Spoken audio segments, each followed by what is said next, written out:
ಬೆಳಗಾವಿಯಲ್ಲಿ ಒಂದಷ್ಟು ರಾಜಕೀಯ ಚಟುವಟಿಕೆಗಳು ಜೋರಾಗಿ ನಡೀತಾ ಇವೆ.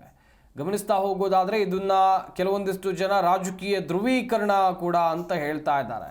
ಯಾಕಂತ ಹೇಳಿದ್ರೆ ಒಂದಷ್ಟು ನಾಯಕರು ಈಗ ಒಂದಾಗಿದ್ದಾರೆ, ಕ್ಷೇತ್ರದಲ್ಲಿ ಒಂದಾಗಿದ್ದಾರೆ. ಬಿಜೆಪಿ ಶಾಸಕ ಮತ್ತು ಬಿಜೆಪಿಯ ಮಾಜಿ ಸಂಸದ ಕಾಂಗ್ರೆಸ್ನ ಪರಾಜಿತ ಅಭ್ಯರ್ಥಿ ಜೊತೆಗೆ ರಮೇಶ್ ಕತ್ತಿ ಸಂಧಾನ ಮಾಡಿಕೊಂಡಿದ್ದಾರೆ. ರಾಜಕೀಯ ಎದುರಾಳಿಗಳಾಗಿದ್ದಂಥ AB ಪಾಟೀಲ್ ಒಗ್ಗಟ್ಟಿನ ಮಂತ್ರ ಮರಳಿ ಕತ್ತಿ ಕುಟುಂಬದ ಜೊತೆಗೆ AB ಪಾಟೀಲ್ ಒಗ್ಗಟ್ಟಿನ ಮಂತ್ರವನ್ನು ಜಪಿಸ್ತಾ ಇರೋದು ಕಂಡು ಬರ್ತಾ ಇದೆ. ಇದು ಬೆಳಗಾವಿಯ ರಾಜಕೀಯದ ಧ್ರುವೀಕರಣ.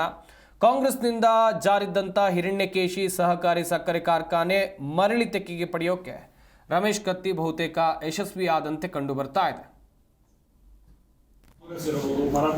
ಸಮಿತಿ ಇರಬಹುದು, ನಮ್ಮ JDS ಇರ್ಬೋದು, ಬಿಜೆಪಿ ಇರ್ಬೋದು, ಎಲ್ಲರೂ ಕೂಡ ಸಂಸ್ಥೆಗಳನ್ನು ನಡೆಸಿದ್ರು. ಆ ರೀತಿ ಸಹಕಾರಿ ಕ್ಷೇತ್ರಕ್ಕೆ ಈಗ ಪಕ್ಷಾತೀತವಾಗಿರ್ತಕ್ಕಂಥ ಒಂದು ವ್ಯವಸ್ಥೆಯಲ್ಲಿ ಈ ಸಂಸ್ಥೆನ ನಡೆಸುವಂತ ಪ್ರಯತ್ನವನ್ನ ಹಿರಿಯ ಸೌಧವಾಗಿರ್ತಕ್ಕಂಥ ಕುಮಾರನ್ನ ನಾನು ಕೂಡ ನಡೆಸುವಂತ ಪ್ರಯತ್ನವನ್ನು ಮಾಡ್ತೀವಿ.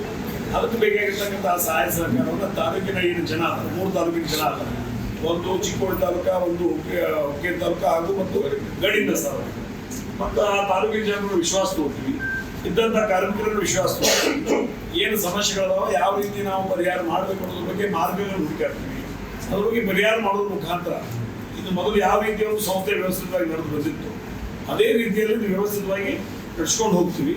ಇದಕ್ಕೆ ಕೊಟ್ಟಂತ ಮಾತಿಗೆ ಚ್ಯುತಿ ಬರೋದ ಹಾಗೆ ಇವತ್ತು ರೈತರ ಹಿತವನ್ನ ಮತ್ತು ಕಾರ್ಮಿಕರ ಹಿತವನ್ನು ಕಾಪಾಡುವಂಥ ಪ್ರಾಮಾಣಿಕ ಪ್ರಯತ್ನವನ್ನು ಮಾಡ್ತೀವಿ.